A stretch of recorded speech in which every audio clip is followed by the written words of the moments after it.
Thank you for that suggestion, Mr. President. Yes, Colonel Acerto, bakit po kayo nag-online? Bakit po wala kayo dito, physically present, dito sa bulwagang ito? Sorry po, hindi ko po maintindihan. Bakit po? Paano po yung audio? Ulitin ko po, Colonel Acerto. Pwede po bang malaman bakit wala po kayo dito, physically dito sa bulwagang ito, nang sa ganon ay kayo po'y makaharap dito sa committee hearing ng Quadcom? Pwede po bang malaman kung anong rason?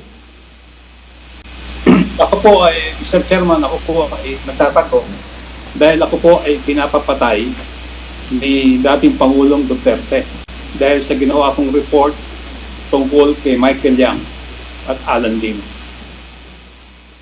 Kung pinapatay kita, bakit buhay ka pa ngayon? Buka pala. 1 minute suspension. Mr. Chairman, 1 minute suspension. 1 minute suspension.